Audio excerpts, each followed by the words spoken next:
Viva members, we're going to go Jerry Springer on you every Monday, Tuesday or Wednesday of your week. Rather than sending an article, a lot of people have requested that we send you a quick video to start you off with your week.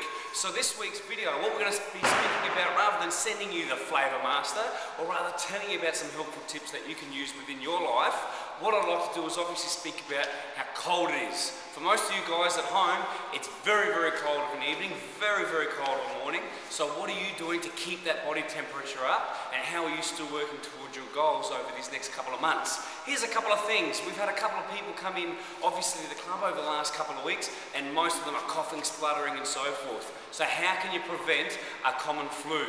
Well, from a personal trainer's perspective, here's a couple of tips that we pick up and we pass on. Number one is, are you having honey? Yes, honey. Honey can actually help with many, many things, including heart disease, arthritis, but it also can help prevent some flus. It's got a natural bacteria fighter within it, which helps you delay, obviously, the onset of some colds.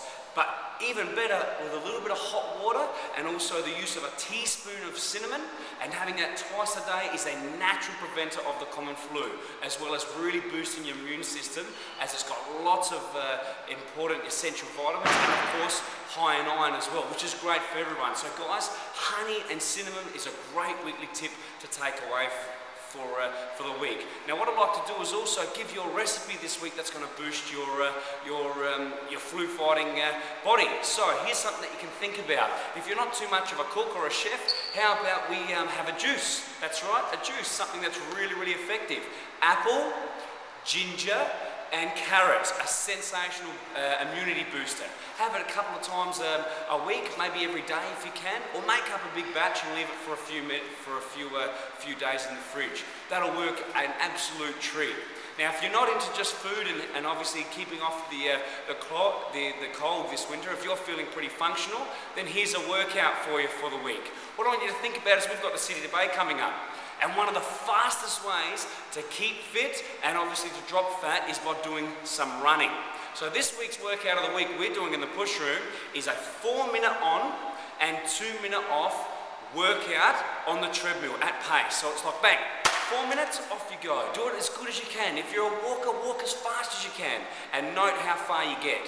But perform it 4 times. This has been shown by the University of South Australia as the fastest way to boost your maximum aerobic capacity. It's similar to what the footy players and soccer players do with their 1K time trials. So if you can do that once, twice a week, you're going to really boost the amount of calories you're burning, feel fantastic, and of course increase your fitness towards whatever goal makes you happy working here at Viva. Finally guys, I will give you a quick recipe, and there's nothing better than, let me get to my notes. It is on the website guys, and it was put out last year, but I want to give it to you again. It's a hearty vegetable soup. I'm not going to go through the ingredients because it's a vegetable soup. Put in what you like. It's really that easy. Heat the oil. Whack in some onion, saute that till it gets brown, then whack your garlic in, otherwise you burn it too quickly. Then I want you to add some carrot, celery, pumpkin, zucchini, stir into the onion mixture, just give that, soften it, basically brown it up. Then what you're going to do is add in a little bit of chicken stock, tomatoes, and a little bit of fresh oregano, Mediterranean oregano, a little bit more flavoursome. Then what you want you to do is reduce the heat and leave it partially covered for about 10 minutes and simmer. Finally, we're going to add in a little bit of pasta. Okay, it's up to you if you want to do the little minestrone pasta, which will be fine. Cook that for another 10 minutes and basically stir in some butter beans at the end, add in some parsley, and you've got a fantastic vegetable soup. If you want to whack some lamb in there, sensational, but it will keep better as vegetables, and you'll be able to keep that for up to about 10 days, and then you can cook fresh lamb and bring it with you. It's going to keep the weight off your stomach, it's going to keep you fighting flus, you're going to feel fantastic. I hope you have a sensational week. We'll see you in a week from now. And a little Jerry Springer moment for you, right here, right now. If you don't stand for nothing, you'll fall for anything. Think about who you are and why it's important to you. Have a great week.